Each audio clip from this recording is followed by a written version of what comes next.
of a Porsche and all kinds of things, mirrors, lights, this, that, this. Oh, it would look like a Christmas tree when it's going. This one I asked somebody when I first came to Bukhari, I knew Coimbatore was famous for this because from Mysore, Bangalore, people used to go all the way to Coimbatore, stay there for 10, 15 days, get them all fitted like this and come very proudly. We would think, oh my God, they're driving around Christmas tree. So these Amba bells, when I came to Coimbatore, I asked, how do they maintain these things? And very proudly, they're all rich and poor. That means they got two people just to maintain the car, to keep it shiny and everything because, accessories are trouble, keeps falling off and things keep happening. So the same problem has happened to human beings, too many accessories, all the time concerned with something is falling off. When you're an ambassador and your Mercedes hubcap falls off because it anyway doesn't fit properly, lots of concern, you will lost a Mercedes-Benz. So this is happening. Do the most precious thing and the only goddamn thing that you have is life. You act like you have so many things. Yes, right now people are thinking they have so many things in life that they're losing. No, there's only life. Rest is all accessories. Hubcap may fall off. And you drive without hubcaps. Suppose if the wheels fall off, then like me, from a car I've come to a motorcycle. If that goes off, maybe we'll go to a bicycle. If that goes off, we will walk. Huh? Hello? But we are alive. This matters. Hello? Everything in order. Your bank balance is full. You have the biggest bank balance on the planet. You have the most number of clothes, you have jewels, you have a heap of diamonds, but you are dead. How's that? You like that?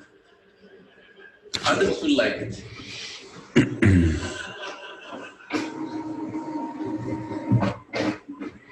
I want you to see this. I'm sure you've been to some funeral in your life. Hello? Been somewhere. You will see this man or woman who is so involved and has accessories. Suddenly he or she is dead like this. He's just not interested in anything. Hello? You take the best food in front of him. You hang diamonds. You show him the biggest house on the planet. Hello? Dispassion, this is spiritual quality. Nothing moves the man. Well, right now you're moving and that's what is most important. The rest are accessories. I think all of us have lost some hubcaps in the last few months. Everybody, all right. And don't think that is a joy. Oh, that is good. Everybody has lost, not just me. Spiritual process means every day you must do this. All your accessories, your wealth, your place in the society, your education, the relationships, everything that you possess, keep it aside at least for a few minutes. Just keep it aside. Just be here, it's just life. Hello. To live well and to die well, this is important. Salam alaikum, can you hear me? Yes, I can. Can you hear me? Yes, sir. It's nice to meet you. Nice meeting you. How are you? Alhamdulillah. How are you, man? Alhamdulillah. Doing well. I love your Well, background. It's the same background that I have on my Facebook page. okay. Oh, that's pretty cool. Yeah. Good start. Good Yeah. It gives me the outdoor feel, you know. Oh yeah, for sure, for sure, for sure. How are you guys? You're in Los Angeles, right? Or where were you from? I'm in Los Angeles. Yes, yes. Right, right. And how is that scene right now? I mean, is everybody literally locked in at home, or are people able to go out still, or what's kind of the situation now? Everything's still pretty social distance. So I mean, I'm a school teacher, so I'm teaching from home still online, and I think most restaurants and things are only for takeout and things like that, delivery and whatnot. So, yeah, everything's still social distance. I wouldn't say people are being as strict as they were at the beginning, but um, yeah, um, definitely still, yeah, nothing's technically open yet, really, yeah, at this point. So. Understand, understand. How about brother Mohammed Farhan calling from Singapore, is it? Or where are you, brother? Yep, I'm good. Alhamdulillah. Alhamdulillah. Nice to welcome you. So, salaam alaikum. Wa alaikum assalam wa rahmatullah. Great How's to have you on board. Are you in Singapore now, or where are you? Yep, in Singapore. It's still so bright down there at this time. So, are you south of the equator, or Actually, it's around the equator. around the equator? Okay, okay. Yeah. Because it must be okay. So Still 9 p.m. I see. Okay. Still 9 p.m. Nice. Okay, I got it. While we wait for a few more people to show up, I might just play Fajr real fast because it just came in, and otherwise I might miss it. Inshallah. So Go be ahead. back. Inshallah. We have somebody else coming in. Let's see who's on board with us.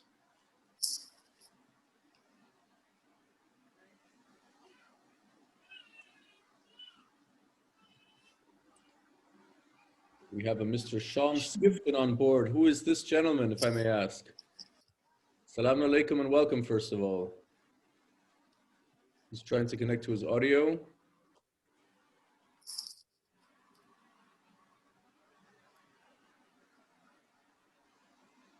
It's great to have you in there, Sean. Can you hear us? Let's make sure we get everybody teleconnected here.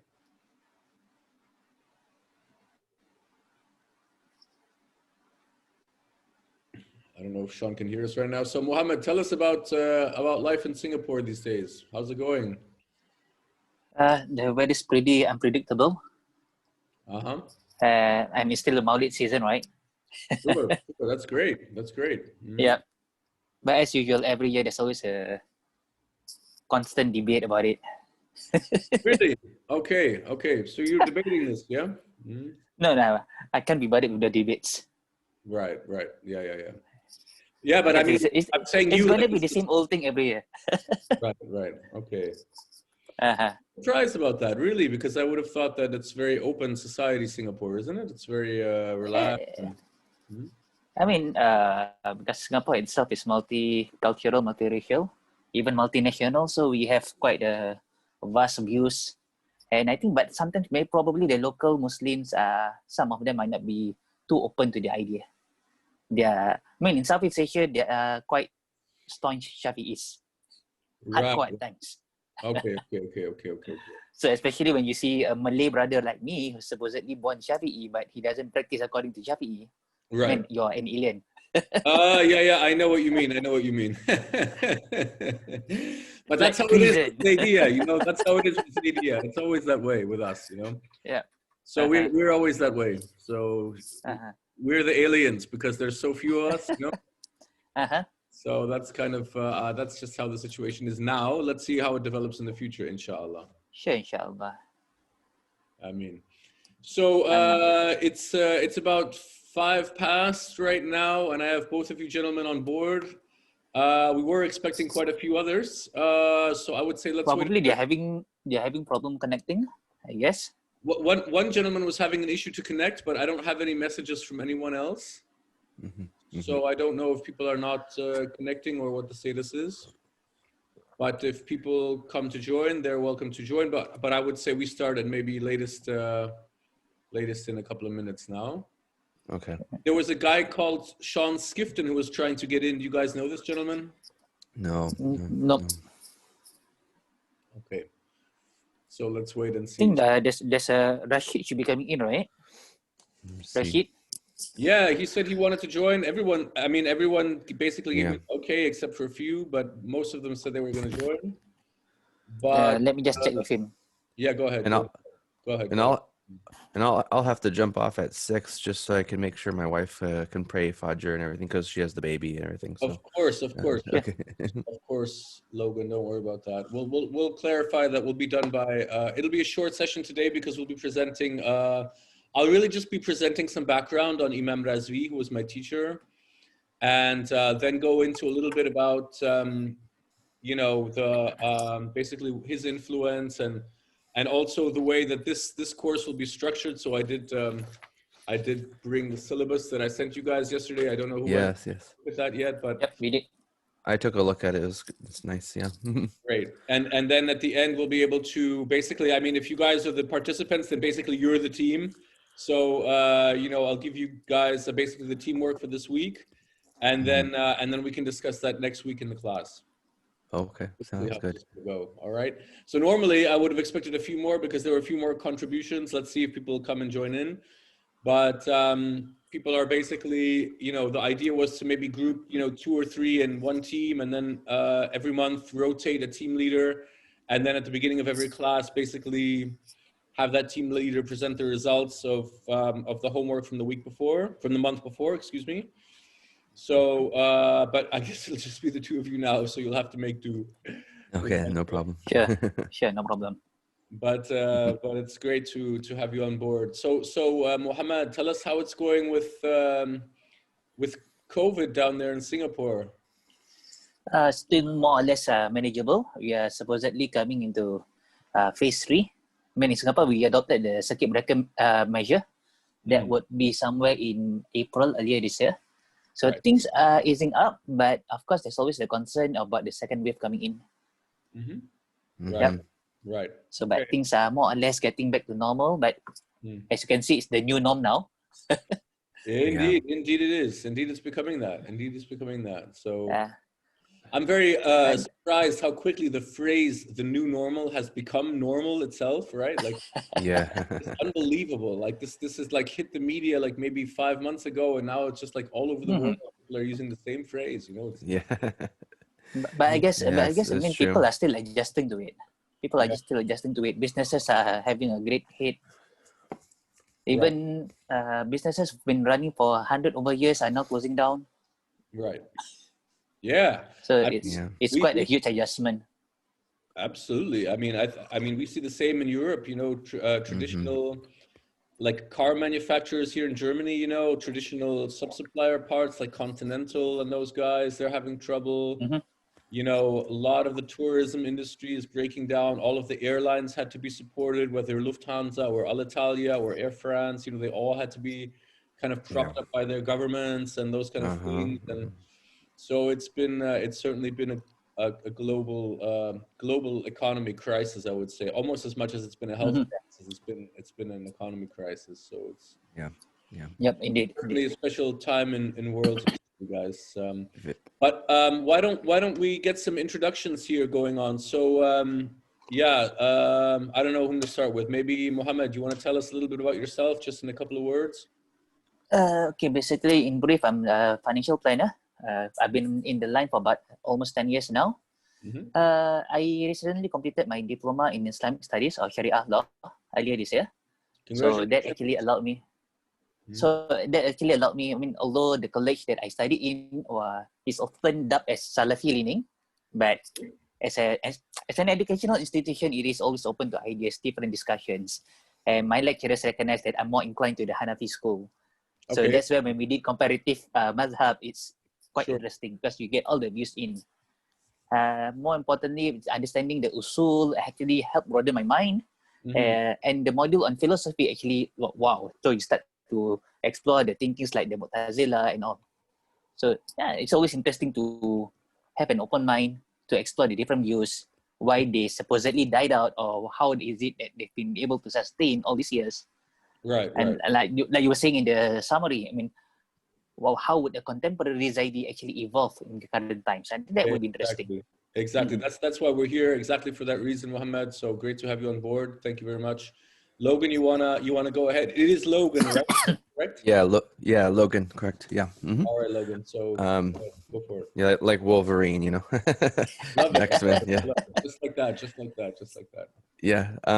Yeah, so I'm from I grew up here in California, and I grew up as a Christian actually, and then was an agnostic, and for about, from 15 until about 21, and then I basically came into Islam through via Sufism, really. I mean, I was studying Sufism, and it was attractive to me, and so I ended up converting kind of simultaneously through Sufism and then also Twelver Shiism, because that just happened to be the people who were around me. We're Twelver Shias, and so got a lot of that in California, don't you? Yeah, a good amount actually. Yeah, I think every town has an Islamic center, which usually the Islamic centers are like the more Shia masjids, yeah, but that's the same in Singapore actually. Oh, okay. The Twelvers actually have their own center rather than a masjid. Yeah. So, and then it's the same, by the way. Just to finish the thought, and in Hamburg we have the largest Twelver Shia mosque in all of Europe. Oh wow! Inshallah, wow. 3,000 Twelver Shias in Hamburg actually, and that's where my Imam Razvi actually taught for 50 years. So. Oh, okay. The building. I sent you guys the link in the syllabus, but we'll go into that in a moment. So go ahead, Logan. And then I practiced the Twelver Shi for 7 years or so. I got my bachelor's degree in history, as Islamic history and Christian history. Nice. And then I worked in nonprofit, and then I went back to school, got a master's in Islamic studies through Bayan Claremont, which is a seminary down here, and focused on Ibn Sina's philosophy and modern science. Wow! And then nice. And then I started teaching. I teach at a small Islamic school here in LA, just to kids, basically 10-year-olds to 14-year-olds, and then. And it's more of a Sunni leaning school. I basically started practicing as a Hanafi another 7 years ago. Oh, okay. Because my wife was basically Sunni Hanafi, and so I was like, and whereas I believed in Ali was the successor, beyond that I wasn't really sure about anything anyway. So I was like, okay, I'll do this too. And then and then now I'm back at school again. I'm finishing my doctorate now in comparative theology and philosophy, with a focus on Islam and science, and then I'll be focusing my dissertation on Muhammad Iqbal, actually, from that's Pakistan. wonderful. That's great. Yeah, that's one of Imam Razvi's largest influences. So we'll talk about that in a moment, but that's wonderful. So great. Okay. Great to have you on board, gentlemen. I would say it's 15 past the hour, and I'd say we just get started. I don't know, did any one of you get a message or contact anybody else in the group? I did not. No reply? Yeah, because I got a lot of positive feedback yesterday that people were going to join, so I wonder if people are having trouble.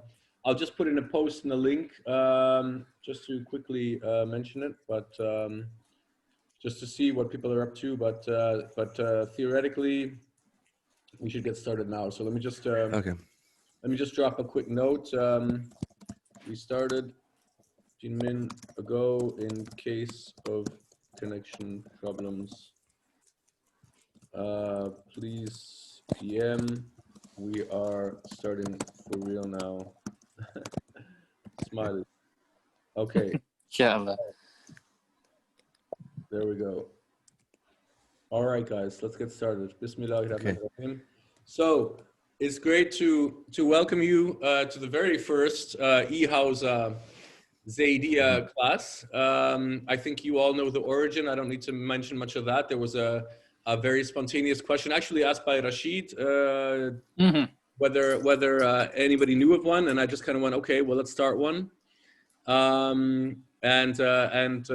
just volunteered to do it on the basis of the teachings of my Imam. So here's his picture again. So this is Seyyed Mehdi Imam Razvi from Bihar in India, which is a northeastern province in India bordering on Nepal. That's basically the genesis of this little experiment, if you will.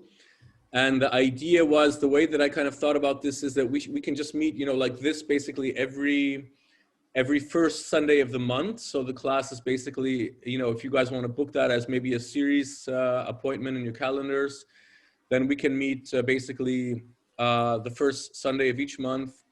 And there we go. There we've got Mr. Tim Gillespie. That must be Rashid himself, or maybe his brother. We'll see. Let's see. Let's wait to see if he gets connected. So is that him or his brother? Or maybe his dad.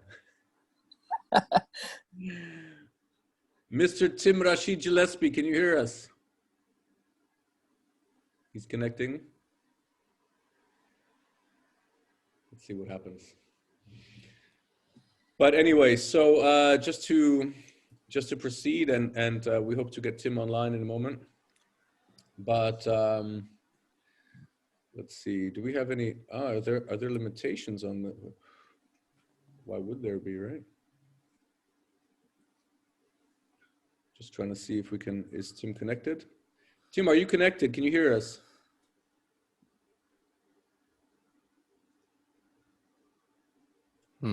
We've got let's see who we've got here. Now Tim is in, but somehow his audio is not connected for some reason. Let me just drop him a chat and see if he can hear us. Now he's out again. Well, he's changing his name, so he's active. That sounds like Tim Gillespie. That should be him then. That should be him then. Let's see. Assalamu alaikum. Let me see if he's in. Alaikum. Can you hear us? So sorry about that, guys. This is just the first meeting. No worries. Fraught with technical issues, but I'm sure we'll be able to solve those quite quickly. I hope so, at least. This is... Nein, kann er nicht. Okay, I wonder why. Do you guys know anything about Zoom limitations? Can it be that we're limited to a certain number of participants? I don't think so. Never heard about that, but... Never heard of anything like that, yeah. Okay. And the fact that he's here, I mean, shows that he's... But he said he can't hear us, so... he should, I mean... 2 minutes, please. Maybe he can try to reconnect or something. Yeah, but I'm a little bit... let me just make sure that this is... I don't want... So let's see what we have here. Do we have any limitations? This is a 40-minute meeting. Theoretically, we'd have to jump back in after 40 minutes, but let's see what happens. Zoom meeting limitations.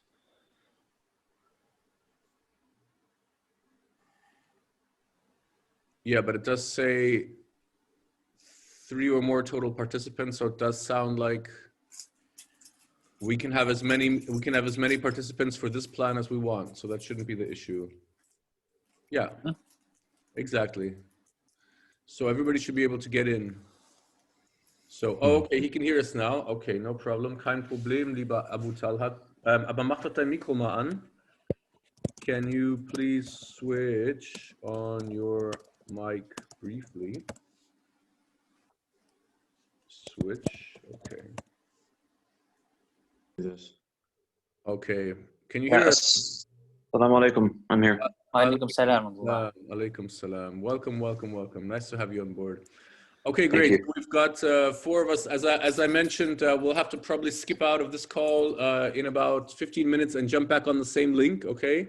So I apologize for that. I will try to get the real, let's say, the paid Zoom up and running for the next version because I need it for work anyway. So I might as well just get the real thing.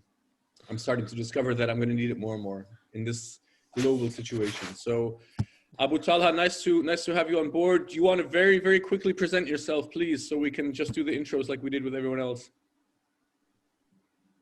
There we go. There he is. There he is. Excellent.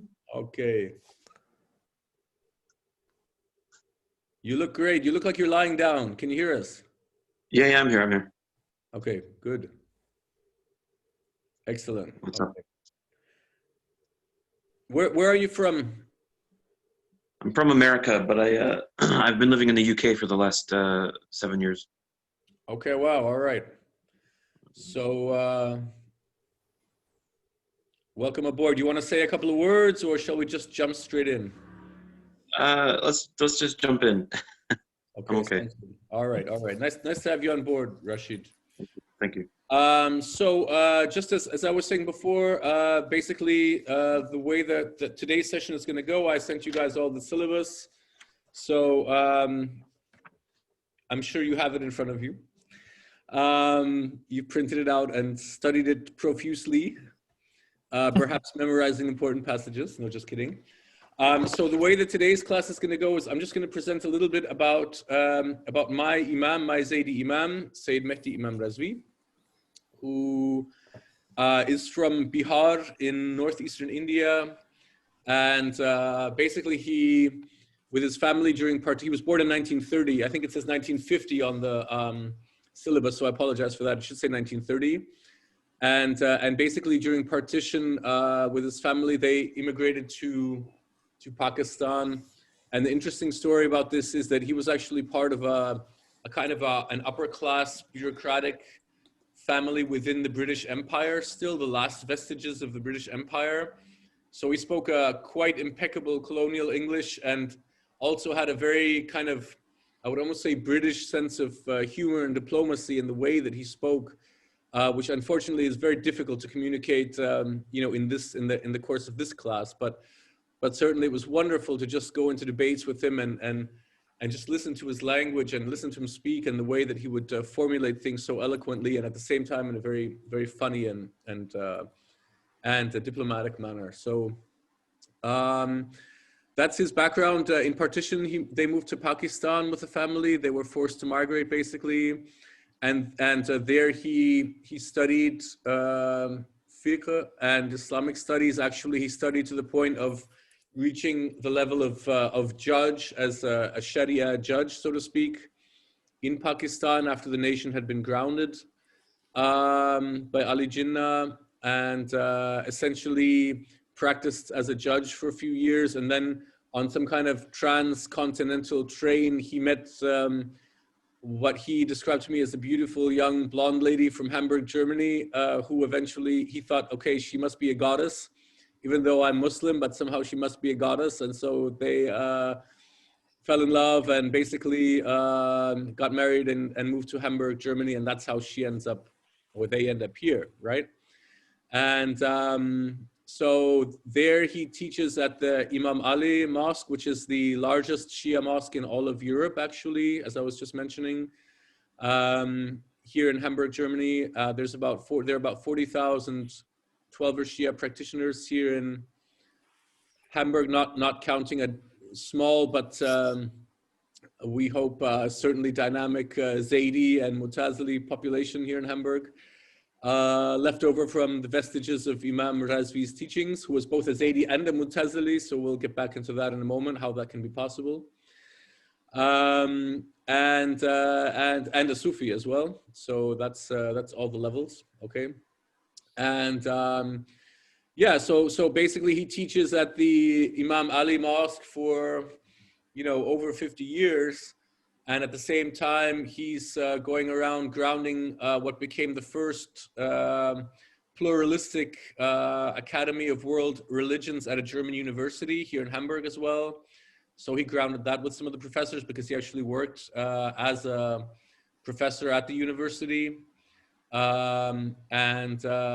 was under a gentleman. This is a very funny thing, how all these things kind of, how all the serendipity kind of comes into play. So this is an old book from 1906, okay, even though it doesn't look like that. But this is an old book from 1906. written by a gentleman, a professor called Rudolf Strothmann. I don't know if any of you guys have heard of this guy, but I will throw this into the group for sure. This guy was a German professor, an Orientalist professor in Hamburg, and he did some of the first European research into Zaydiyya back in the early part of the last century. So 1906, he writes a book. 1912, he writes another book. This one is called The Cult of Zaydiyya. So in the old days, cult was an English word which didn't really have the connotations that it has now, right? In those days, it just meant like religious sect or somehow denomination. And so he speaks very respectfully of the Zaydiyya. At the same time, he's always pointing out the differences between Zaydiyya, Hanafi, Shafi'i, Ithna Ashari, and so on.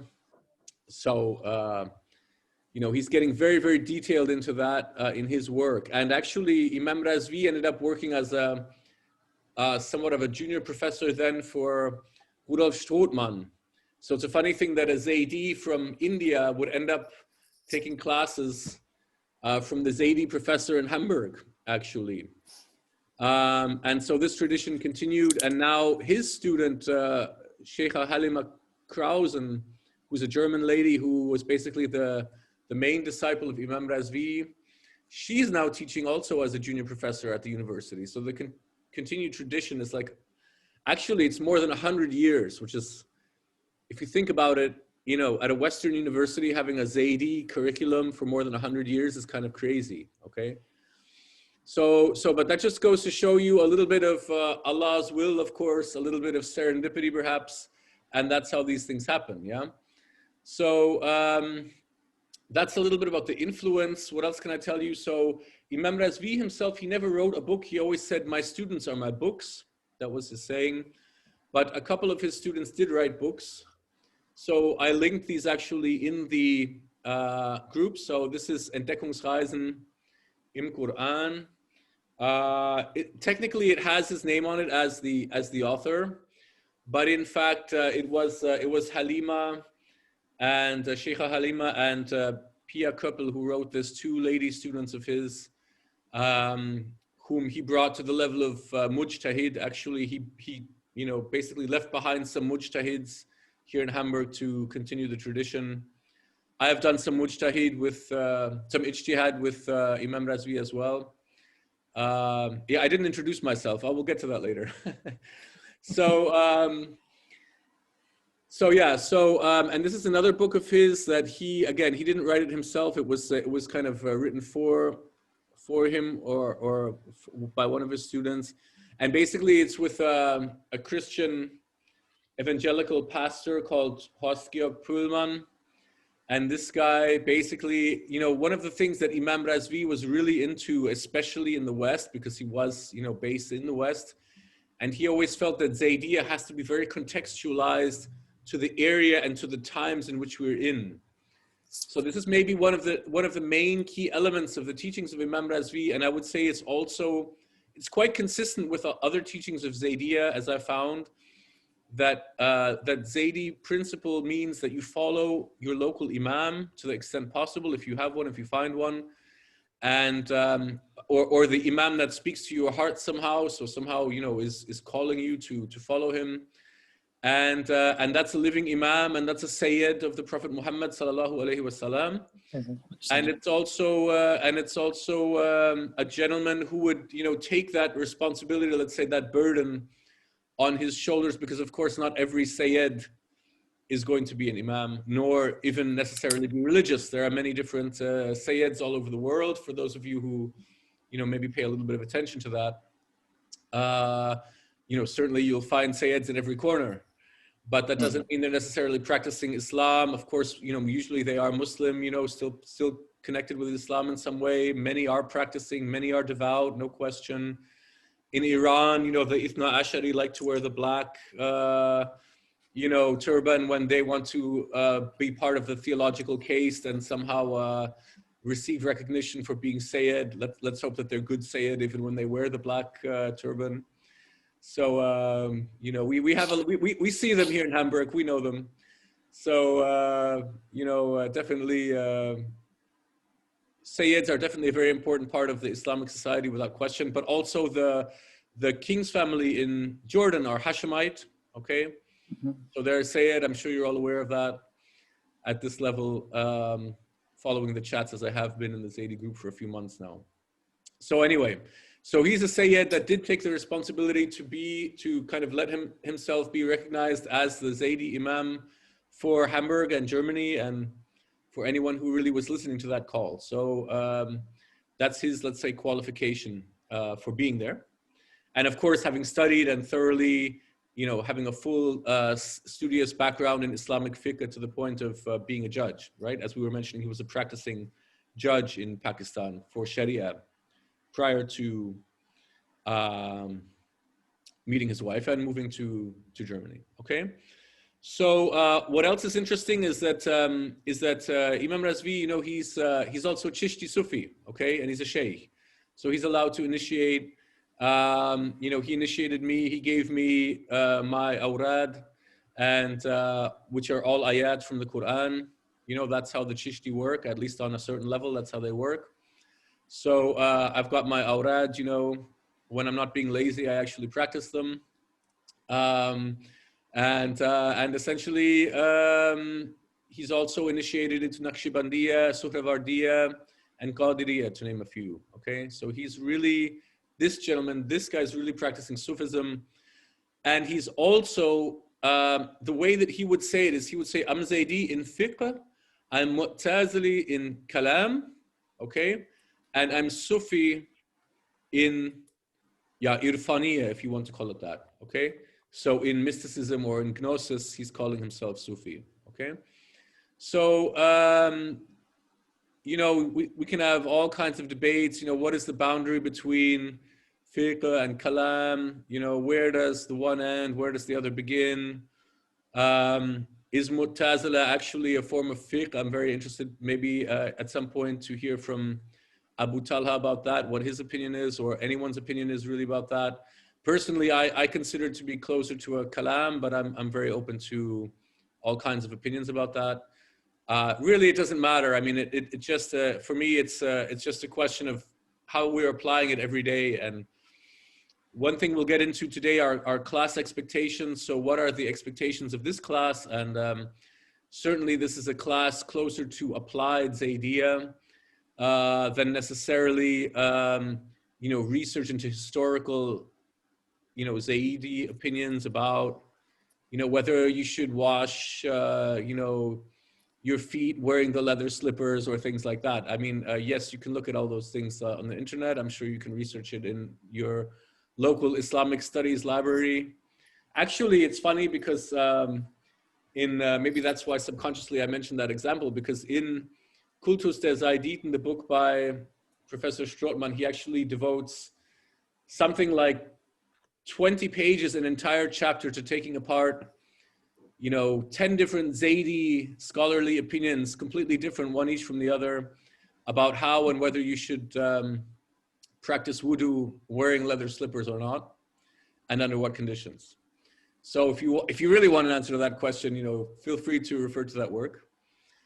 But otherwise, again, so we'll get into the expectations in a moment, but definitely just to give you the overall picture, you know, Imam Razvi is definitely a guy who 100% believes in developing the vision of Zaydiyya in the West, okay?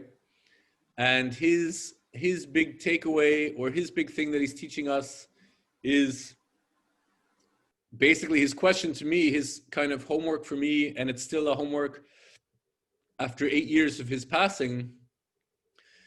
He asked me, "Moussa, what is your vision of Islam in Germany and in the West?" Okay. And I haven't gotten around to answer that one yet. So I'm still working on that after 8 years. But certainly creating an e-Hawza after the suggestion of Rashid Bey is definitely one way to start to realize such a vision digitally. And certainly I would expand that to not say West anymore. I would say in contemporary times, because of course we do have forward-thinking gentlemen like Muhammad with us today, Sidi Muhammad, calling in from Far East, from Singapore. And I think in today's globalized day and age, you know, the whole framework of context has now been shifted more from, in many ways, more from geography and more from, let's say, spatial context, if you will, toward a more linear time axis context, if that makes any sense, yeah? And I think that's going to become more and more increasingly the trend as we become more a global village. So I think his language, you know, maybe came from almost really another century, if you will, saying, you know, what should Islam look like in the West? Well, yes, there are certain things where it still certainly holds true, that question, particularly for Muslims that are in the minority, as we are in most countries in the West, certainly in Germany, also in UK and the United States. There are certain issues to cope with around being in a minority within your country, so to speak. So yes, those issues still exist, and there are also specifically, let's call them Western issues revolving around being Muslim in a so-called democratic society. We'll have plenty of chance, hopefully, the next few months to get into that as well. But so certainly his big thing is, you know, and his big question, and I'd love to kind of replicate that question in the group and somehow bring that to all of you as maybe a main focus is, you know, what is your vision of Islam in the West and in today's contemporary global village, okay? Maybe take that as your main takeaway from this entire class. If you never come back to this class and if you never think about Zaydiyya again, think about that. Ask yourself that question, let it permeate, let it settle within you, let it reach your heart space and your mind space, and really reflect on that in every way. What is our vision of Islam in the West, and particularly in today's contemporary global village, okay?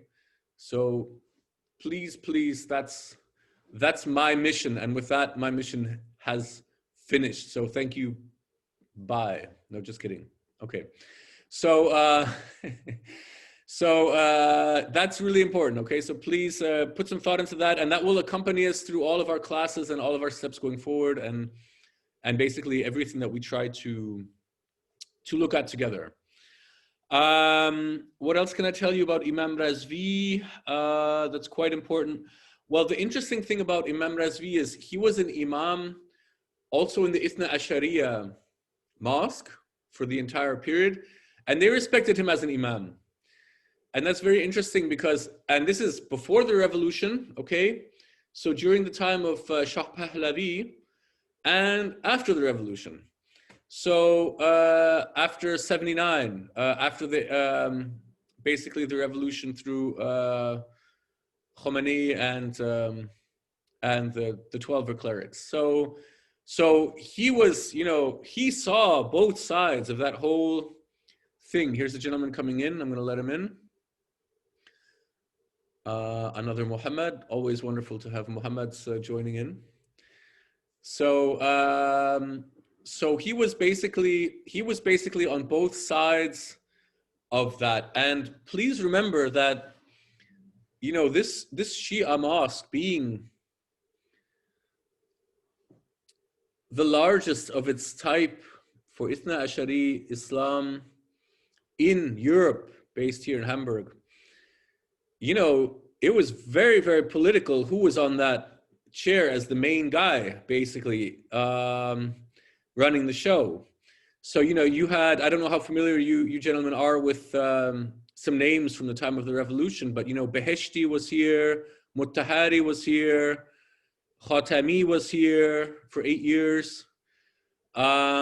You know, a lot of them came through. Larijani was here. You know, so a lot of the big names, Shabestari was here, and actually I met Shabestari. I actually interviewed Shabestari maybe 5 years ago on his vision of economic Islam after the revolution, and his opinion was extremely interesting. I would say it was almost a Zaydi opinion. It was certainly no longer an Ithna Ashari opinion. After 25 plus years of revolution, or 35 plus years, it was certainly not an Ithna Ashari opinion in that sense anymore. So, but very interesting guys that came through, and through all of that period, you know, Imam Razvi is steady as he was never the main Imam, but he was always an Imam and respected as such. And in fact, if you go in today to the, of course now the mosques are closed, but if you go into the main hall of the mosque, you know, you'd see the pictures of Khomeini, of Ali Khamenei, and then you'd see Imam Razvi just there because he was the one who was the longest time in the mosque. So they really had a lot of respect for him. They always respected his position as a Seyyed and as a cleric. And I think they were a little bit afraid of him because he was at least as good as they were theologically, and he had a very sharp tongue, and he just had no strings attached, right? So when you have no strings attached to some clerical, you know, structure, or you're not trying to somehow move up, or you're not somehow trying to impress somebody closer to the top, or, you know, you're not looking at it as a job, but basically, you know, you're free. And that's what Zaydiyya is supposed to be. In fact, that's what Islam is supposed to be, quite frankly, if you ask me. Then basically, you know, you say what you want. And in any context. And in fact, Imam Zayd was, alayhi salam, was certainly known for exactly that. So, kind of continuing on that tradition on a daily basis, so to speak. So that was some of the influence that he somehow spread in Hamburg. And you know, I think it's worth, you know, for anybody who's really interested in looking more into that, here in the syllabus, there are some, you know, links in terms of his obituary and you know, whom he was, and just through a little copy paste in the Google Translate, you know, you can get by this you know, beautiful German language, and jump straight into any language you want really with Google, but I guess English will be the one for most of you. Yeah, what else can we talk about really? In terms of his teachers and his spiritual lineage, I just mentioned Rudolf Strothmann, whom I had forgotten to add on the syllabus, so I'll be sure to post that in the group. Being his professor here in Hamburg, and basically his director or his supervisor, if you will, Imam Razvi being a junior professor. But of course, he's descended from Imam Rida, alayhi salam, and he traced his lineage, you know, through an entire set of Zaydi Imams, Bukhari Zaydis. So Bukhari Zaydi is not because he's from Bukhara, but it's because a Bukhari Zaydi moved at some point, sometime in the 19th century, to India and began to spread his vision of Zaydiyya in India. And that's how this community of Bukhari Zaydiyya came to exist, right? And among these Bukhari Zaydis, you have some quite famous names like Shibli Nomani, who was very fundamental in shaping Hanafi thought also, and Zaydi thought also, yeah? And Suleiman Nadvi, who was the direct teacher of Imam Razvi. And so, you know, you guys can look into all of that, and I won't take too much of your time with that. It's all in the links in the syllabus. But basically, you can see the example is quite nice to frame it historically in a sense, because you can see that Zaydiyya as a madhab, if you will, okay, and I'll just limit that.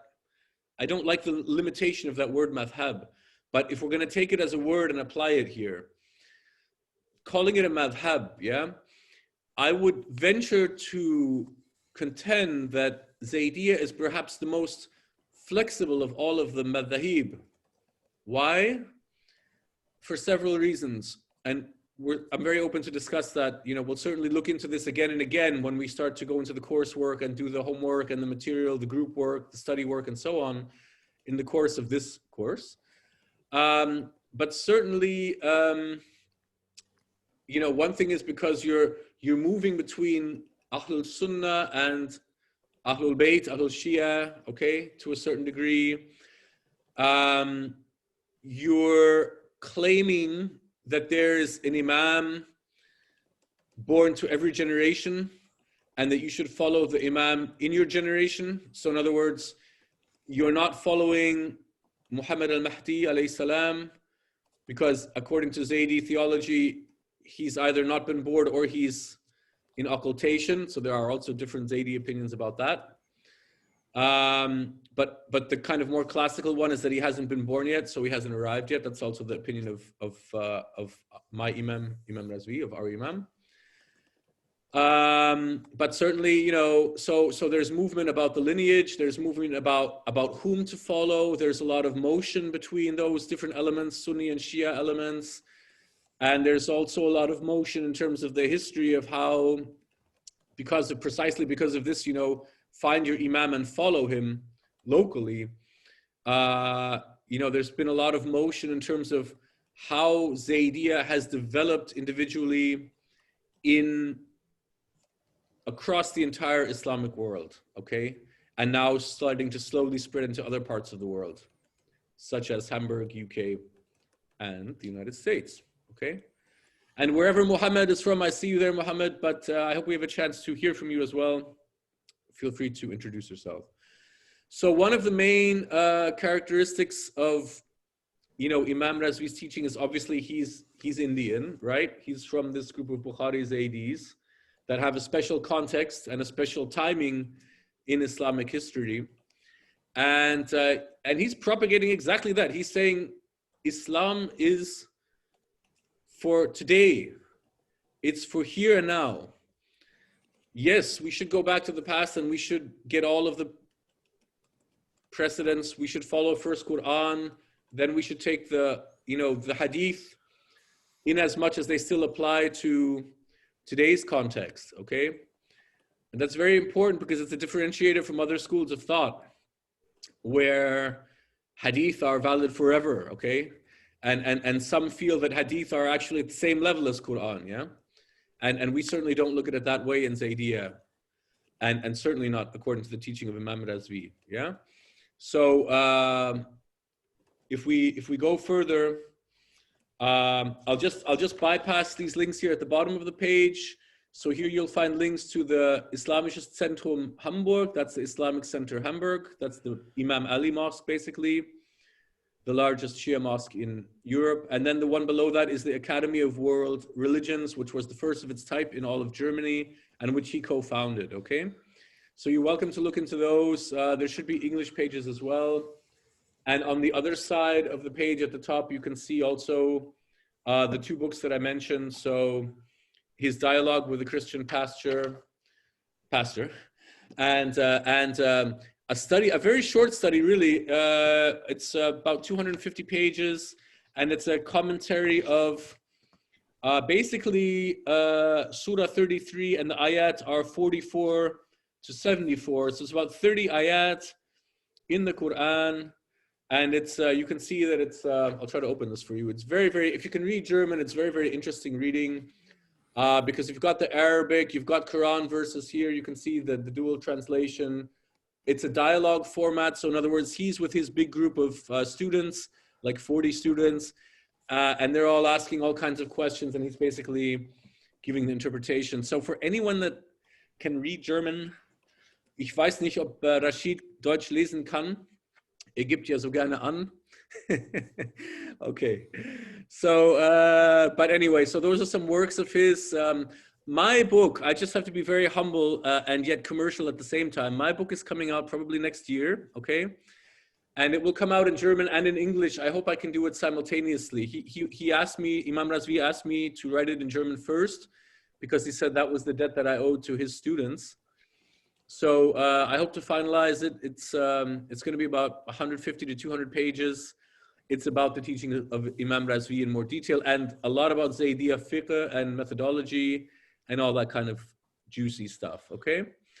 But what I wanted to also draw your attention to, you can see a few of his students here that are still making an impact. So you can see Sheikh Halima Krausen is basically his main mujtahid, still working at the university in Hamburg.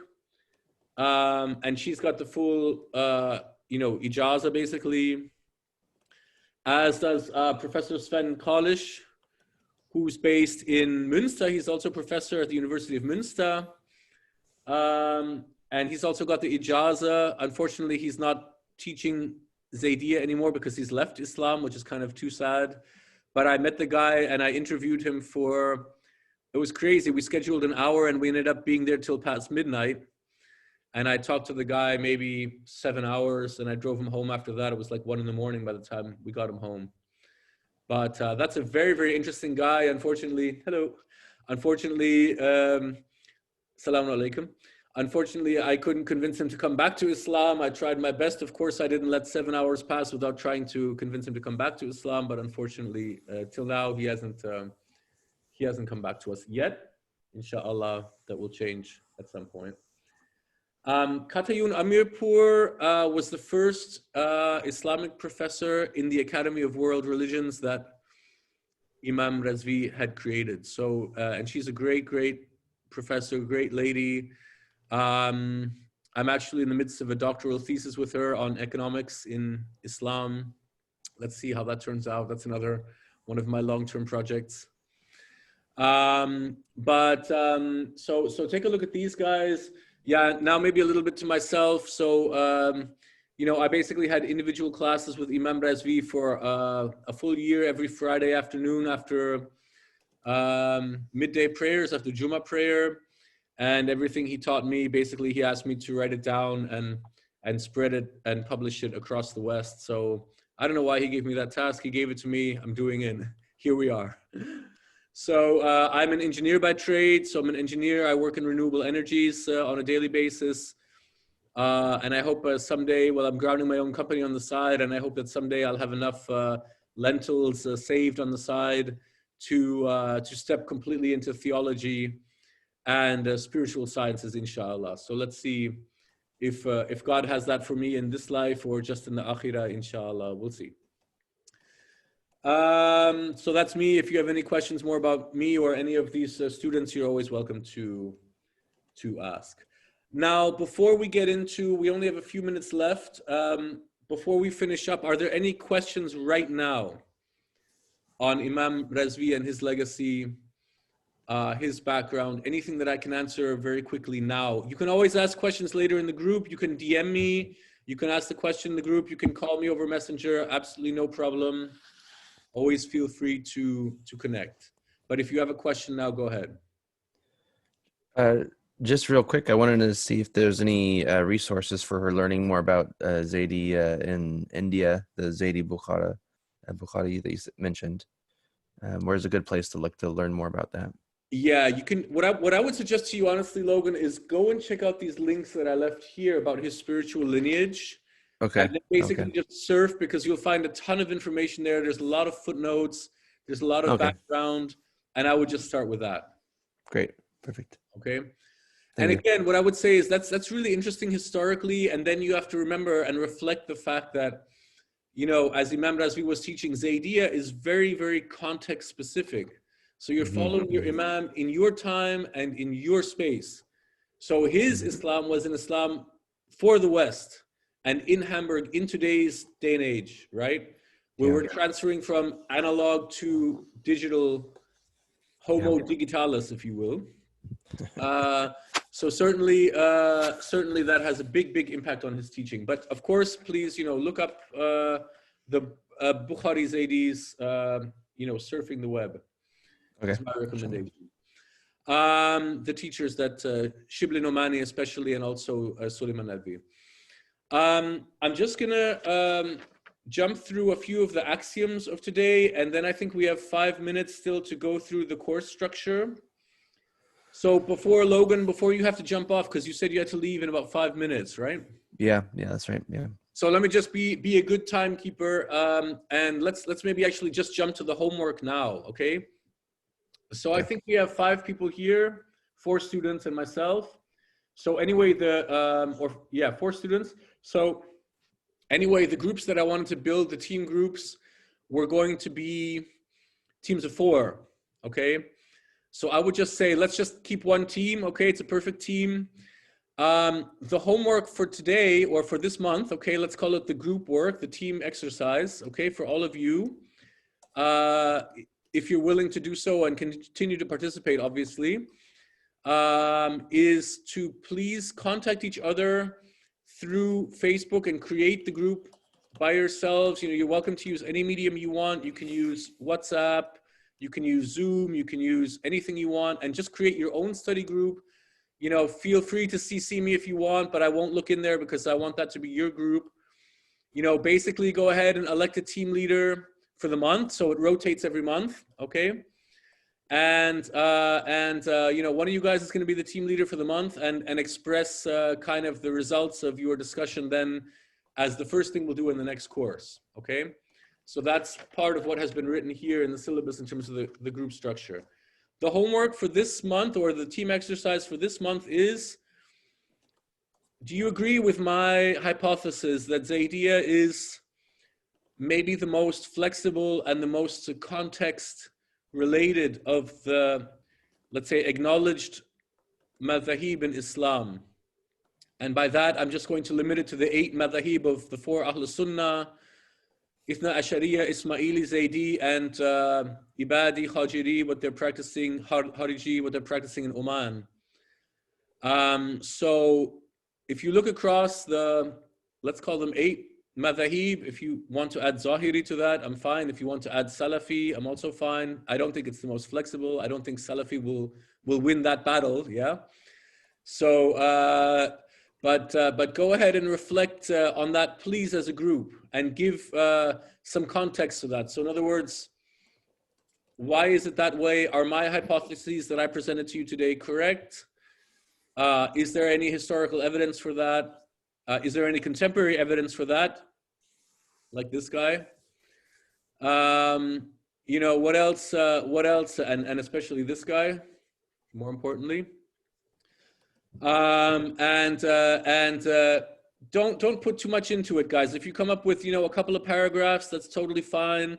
I'm just more interested that you guys, you know, involve yourselves during the month, get to know each other, develop a team dynamic, because we're gonna, you know, keep going back into the team dynamic as this class goes along. It's gonna be a monthly exercise. There's gonna be a team exercise at the end of every month. And this will help you to practice applying Zaydiyya fiqh. What we're going to do later on is really apply the fiqh to different questions and different principles that I'm going to be postulating about Islam in the West and in contemporary society. So having drawn that from Imam Razvi. So I want you to get used to working in this team exercise kind of digital dynamic. Is that okay for everybody? Do we have everybody on board? Excellent. Wonderful. Yep, good. Muhammad, I hope for you too. I don't see your picture. I hope you're on board with us. So reach out to each other and create those groups. And now I think we let Logan go.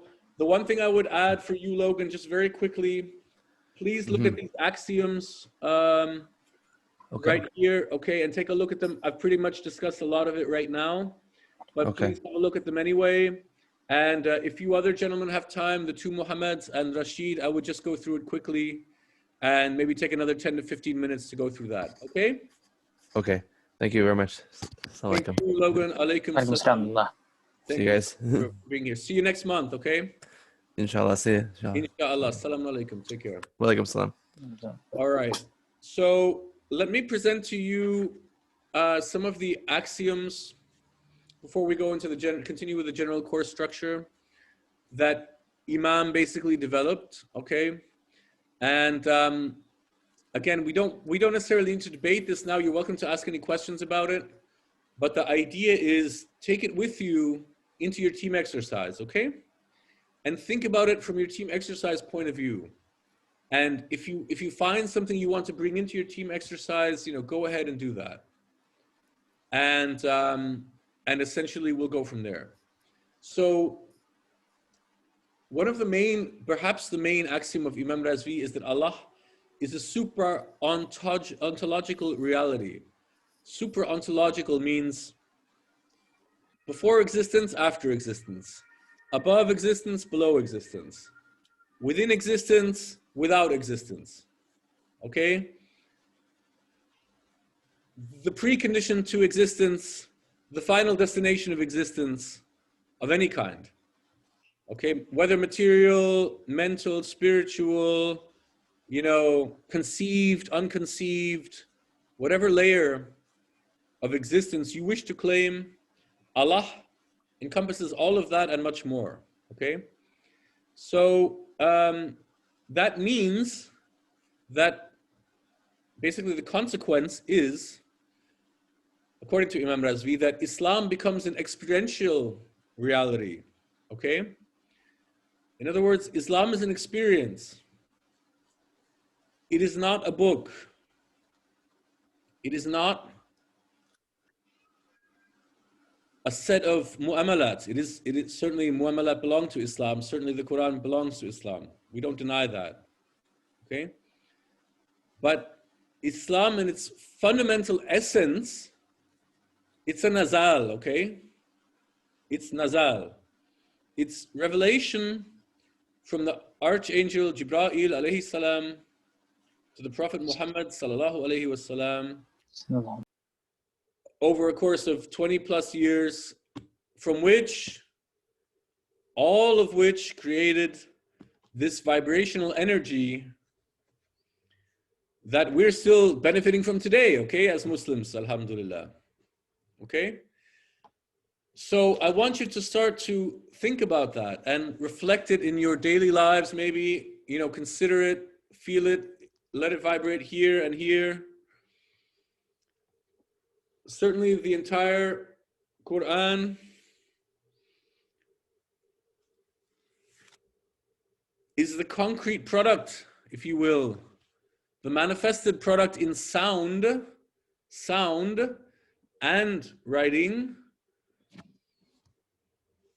and of course, everything that comes out of that, whether it's the madahib, whether it's the mu'amalat, whether everything, shariat, all of that, kalam, you know, metaphysics, philosophy of Islam, hikmat, everything. But it's coming from the nazal, okay? If there's no nazal, there's no Islam.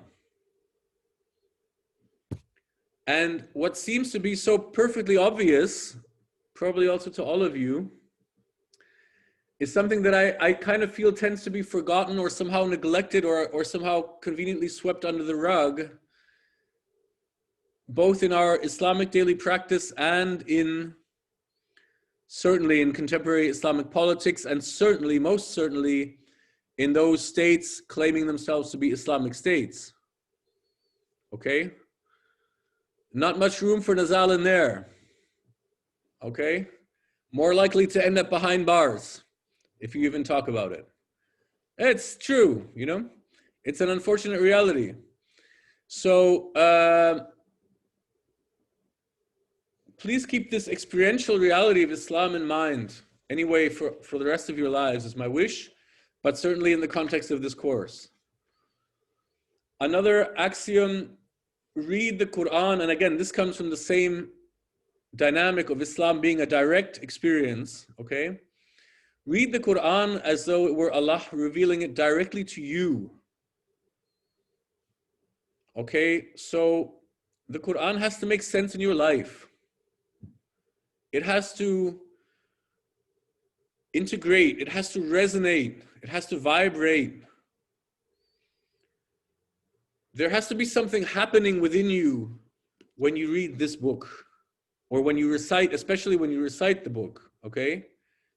Especially when you recite, because the sound, we all know what sound is. Sound is the vibration when it comes from within us. It's bodily organs expanding and contracting in a way to allow a flow of breath formed through the mouth and the internal organs like the tongue and the teeth and so on, to create a certain series of vibrations emitted into the atmosphere. Okay, that's what sound is, very fundamentally. And this is sound. Okay, it's pure sound, this Quran. Yes, it was written down. Yes, all of that. We get all that. But fundamentally, it's a sound. And we can experience this as a sound within us, physically, apart from thinking about it, feeling it in our hearts and all of that, practicing it, all of that. Okay, fundamentally, it's a physical experience. So please read the Quran as though it were directly for you. Okay, this was a very, very fundamental teaching, and you'll see that this enters all of the thought processes of Imam Razvi, and also how he's applying Zaydi fiqh going forward. So how he's using the different elements of Zaydi fiqh. He's always keeping this on the top level, is the Quranic experience in each human being. Okay? All right. Let me just move on, and you can ask any questions you want after that. This is kind of extra time now, yeah? So guys, so anybody who has to leave, just please raise your hand and let me know. Another axiom is hadith, okay? Absolutely no question. This is not an anti-hadith class, okay? We are not anti-hadith guys, okay? If you have a hadith from the Prophet ﷺ, even if you're Ithna Ashari and you want to quote one of the hadith of the Ahlul Bayt, I don't mind. No problem. Go ahead. Please, when you read hadith in Zaydi fiqh, please apply the lens of aql. Okay? Anyway, you should be doing this with the Quran as well. But the Quran is a somewhat different dimension because of the reasons we were just talking about, okay? Because of the experience of direct nazal, which differentiates it clearly from hadith, okay? And by the way, I'm open to discuss that. That just seems obvious to me, but maybe you guys see that differently, and you're welcome to see that differently. But basically, the point is that if a hadith that you're reading is resonating with aql, with your aql, then you should use it and apply it. Study the books of hadith, Bukhari, Muslim, all of that. The compilations, usul from the Ithna Ashariya, go ahead and study all that. But use them only when they've passed your lens of aql, not before. Otherwise, it's like eating the skin of an orange. Who eats the skin of the orange, okay? Who does it? You would never do this. Don't make this mistake with much more important things than an orange, yeah? So this is very important to make sure you get the juice of the hadith, yeah? And feel the hadith. If you go by isnad and all of that, that's fine. Okay, this is not the course for that. For debating isnad and the chains and all of that. There's enough, you can do that, you have a month to do it. If you want to do it, you have a month. You're free to use it, do it, whatever with isnad that you want, all right? But don't use the isnad, but leave the aql. That's not allowed in this class, okay? Of course it's allowed. If you want to do, you can do, but it's not our way, let's put it that way. Yeah, I think a kind of obvious one, you know, for Islamic studies, you don't need to study at a university. What university did he study at, sallallahu alaihi wasallam? But you are welcome to. I mean, you know, I'm doing a doctorate thesis. I think all of you guys are studying at some university or have studied. If not, you don't need to. So what I want to say by that is, if you have a degree in Islam, if you're working on one like me, you know, don't make you special, okay? Don't make you special. Anybody who wants, it's their Islamic privilege, and some might say it's their obligation, it's their wujud, to study the Quran, to study the hadith, to apply aql, to gain in the sciences of kalam and fiqh and all of that, and learn, okay? Irfaniyat, tasawwuf, and so on. So, if you have a degree, great for you. If you don't have one, great for you. In both cases, please continue. And finally, again, we talked about it, experience Islam directly every day by sharpening your perception of reality in every way. Because if it's not consistent with reality, it certainly can't be Islam, right? because Islam would never teach anything that were somehow against blatantly existential reality. If anyone has studied the work of Sadr Shirazi, who's also very well known as Mullah Sadra, you know, this is the existentialist guy in basically Irfaniya metaphysics, right? Who's basically saying the existence that we have is the best existence that could be, because otherwise Allah would not have created it in that way. Okay? So please, you know, look at reality the way that it is, guys. You know, when you go in the streets, when you're at your daily jobs, when you're with your family, just keep your eyes sharp. Listen, you know, taste things, reflect, let things resonate. Let this be your Islam going forward, inshallah, or at least a fundamental part of your Islam going forward. So those were some axioms of Imam Razvi that I have the extreme honor and privilege to present to you. And before we finalize with the course structure, and I think we talked a bit about expectations, but I'll close with that. Are there any questions or remarks quickly to the axioms? Again, these are not axioms that cannot be challenged or somehow written in stone, but I just want to give a guideline for the teachings of Imam Razvi and let you know basically where you are, digitally speaking, okay? So any questions until this point, any remarks, anything at all, any feedback? If not yet, if everybody's fine, let's move on. So again, the way that the course is structured, and we're now here at general principles, okay? General course structure, that's what I meant to say. We talked about the team presentation. We talked about your homework for this week, which is to please reflect on my hypothesis that Zaydiyya is the most flexible of the madhahib, both in terms of context and application. Remember your team exercise, please. And the way we're going to do it is that next class, next month, the first Sunday of the month, which should be like the 5th of December, if I'm not mistaken.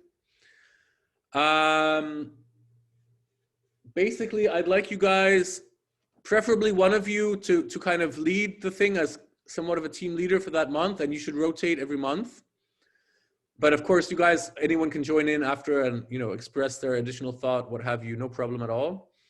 But spend about 15 to 20 minutes, you know, discussing what we talked about and what your findings were when you researched, when you reflected, if you meditated on it, what you meditated on, if you did tafakkur on that, whatever you wanted to do, okay? And come back to me with that, come back to all of us with that next class, 15 to 20 minutes. And the way that this will happen going forward is that after that discussion, and obviously what happens is I will present, the next step is I will present one of the 10 principles that I've somehow grafted from the teachings of Imam Razvi, and they're all principles that reflect his Zaydi contemporary context in what he would have called Zaydi Islam in the West, okay? I would just call it Zaydi contemporary digital Islam, okay? Or Zaydi contemporary Islam. And I'm going to confront you guys with 10 relatively provocative theses, okay? Simple and provocative. And I'd like you to either fully accept them without any questions whatsoever, preferably challenge them and reflect on them. And each month you go back into the team groups and, you know, you can set up maybe a weekly call, and in the meantime divide tasks and everybody gets their task, and then at the end you finalize the paper and you send it back to me before the class, and you basically read off the paper or whatever it is you want to do, guys, right? However you want to do it. But basically, I'll be presenting that principle for that month for about another 15 to 20 minutes. So we've covered maybe half an hour to 40, 45 minutes. And then the last part will be basically a dialogue regarding that principle for that day, okay? And in all of this, I will be teaching, you know, the Zaydi fiqh, the 5 principles, you know, the 16 kind of guidelines and all of that according to my Imam. But you'll notice that he didn't allow me to accept it as such. He told me you have to challenge it, okay? And so I will also pass that to you. You have to challenge it. You may not accept it as that. There is no aqidah in Zaydi fiqh, okay? Let me be very clear. There's no aqidah in Zaydi fiqh. If you really want to take it like that, that's a very, obviously it's a somewhat extreme thesis, okay? But to quite an extent it's true, because what Imam Razvi would say, alayhi salam, would be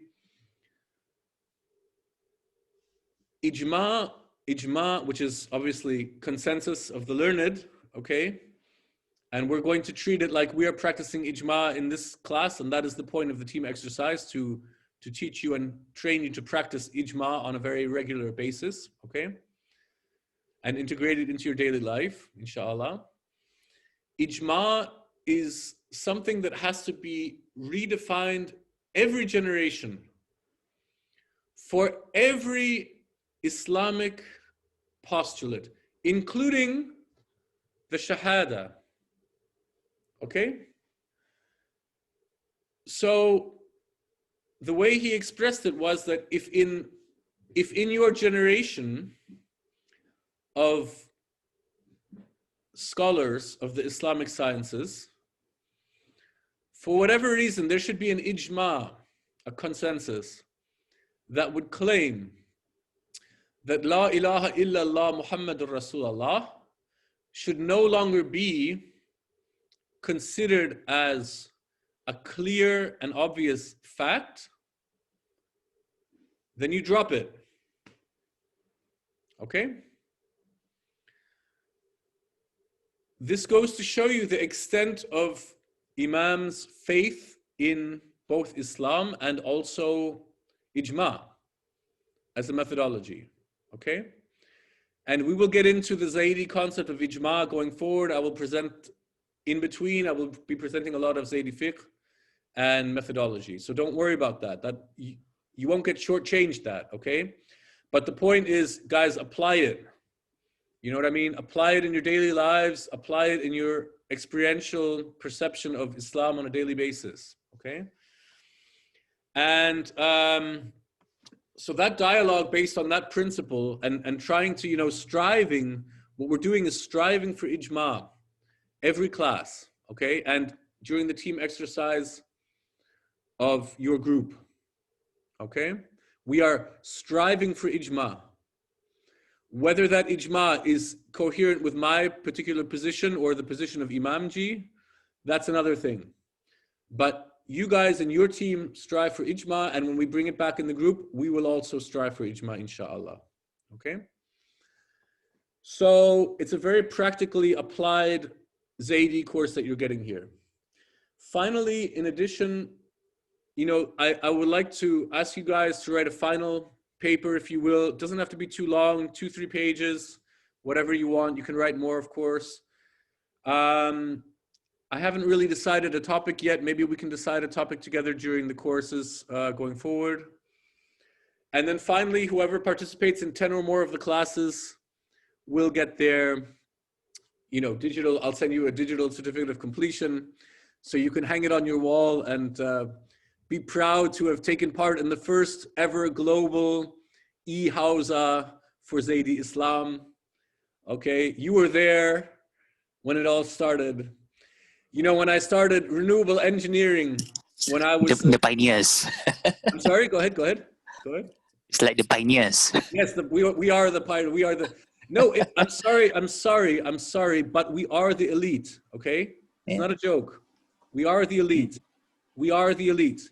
We are here today to learn this and practice this and turn this into our daily lives, inshallah, and bring it forward. No one else is going to do this, guys. Okay? Mm-hmm. If we don't do it, no one is going to do it. So in a sense, yes, we are pioneers and we are the elite. Okay? Don't forget it. It's on us.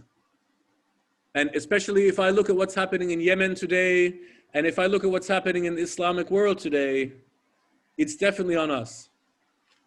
And the other reason it's like that is because I want you to look at it like this. The West particularly, but also, you know, contemporary societies like Singapore and others, where there's a large degree of conceptual freedom of thought, are very much a laboratory for all of these different principles and axioms and all of these influences, okay? So we're in an ideal situation to develop this, okay? And people are listening here, yeah?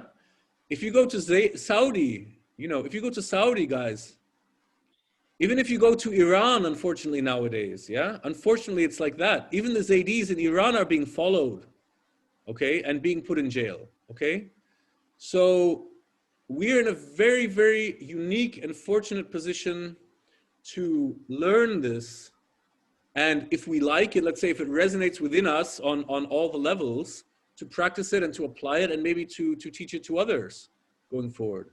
So we're in a very, very unique position. So in a way, we have to be the elite. We don't really have a choice, you know? If we don't do it, it's not going to be done, okay? So yes, we're pioneers, to put it that way. Okay, so that's why you get your damn certificate, all right? So, so to finalize again, so what are the course expectations? I mean, I wrote 3 of them myself, you know, to develop a vision of Islam through a contemporary Zaydi lens, to learn and apply Zaydi principles, to actively shape current and future contemporary and future global affairs, okay? This becomes very important because as I was mentioning the interview with Shabes Tari, I don't know if Rashid and second Muhammad, I don't know if you guys were in there yet, but I was mentioning that I actually interviewed one of the first clerics of the Iranian Revolution who was part of the revolution back in 78, 79 here in Hamburg. It was 2000, what was it, 2015 maybe, 5-6 years ago. We sat down 2 hours to talk about his experience in the economic side of the Islamic Republic and what he had learned after 35, 40 years of the Republic, right? And basically, you know, the bottom line is, you know, we have to treat our Islam not with some like pipe dream, cloud fantasy of maybe someday there will be an Islamic Republic, okay? But we need to treat it as though the Islamic Republic were already here, okay? And we're just living inside it. Because on a very coarse level, and actually on a very subtle level as well, it is like that. God's universe is the damn Islamic Republic, okay? So you're living in it. Whether you like it or not, you're living in it. And the Quran says very clearly, if you do an atom's worth of good, you will receive it. If you do an atom's worth of evil, you will receive it as well, okay? So we're in the matrix. We're in the matrix. So the way to apply Zaydi principles is not limited to, I'm sorry to take this example, but you know, whether or not you wipe your leather slippers when you do wudu, okay? You're free to research it. It was done 114 years ago, quite extensively. Okay, that too. But look at issues like, you know, bioethics, digital issues, now the pandemic, obviously. You know, look at these issues through an Islamic lens. Don't be caught in debates of the past, you know. I see this too much in Islamic circles. If you take them and you apply them today, that's fine. But it shouldn't be the focus. The focus should be on today's golden generation, okay? The Imam Razvi would always say that the golden age is not then, it's now, it's today. Okay? So please, if you can try to have this present, inshallah. And again, finally, the team groups for applying ijma to the 10 principles that I'll be provocatively slinging your way. And also to gain this kind of practice of searching for ijma and really your truth, your collective and individual truths within the set of principles that I'll be presenting and in the global world at large. Okay, I hope it somewhat meets or greatly, vastly, profoundly exceeds your expectations for this class. Anyways, I'm listening to you. If you have any further expectations, you're welcome to mention them now. And I'll let you know if I can fulfill those, or you're also welcome to just leave a note on our bulletin board in the e-Hawza group and basically express anything that occurs to you after the class. Just throw it in there and you'll get a reply. Yep, cool. Okay, are we in? Yeah. All right, fantastic. Are you happy? Inshallah, alhamdulillah. Excellent, alhamdulillah. Good guys, so I'll drop again the assignment, the team exercise in the e-Hawza group. I thank you guys very much for participating. Muhammad, I don't see your picture, the one Muhammad, the second Muhammad. Can you hear us? I think can just call me Farhan from now on.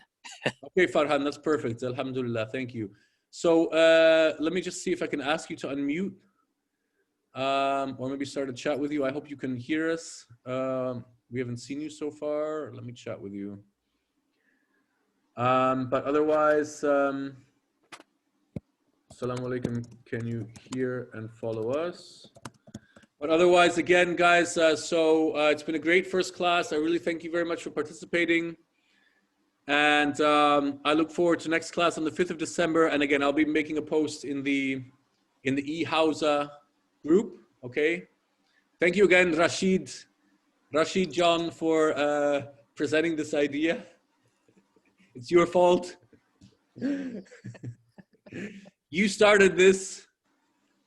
So hopefully we'll all finish together, inshallah. We'll reach the finish line together. And certainly it's been great to start with you guys. And I look forward to going forward.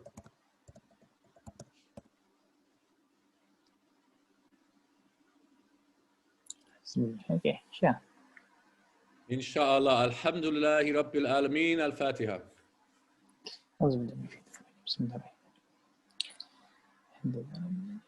Allahumma salli ala Muhammad wa ali Muhammad. Okay, guys. Assalamu alaikum. Have a great remaining Sunday and stay safe and healthy, of course. And I love to see your team exercises. So have a blast. Wa alaikum assalam wa rahmatullah. Assalamu alaikum wa rahmatullahi wa barakatuh. Bye-bye.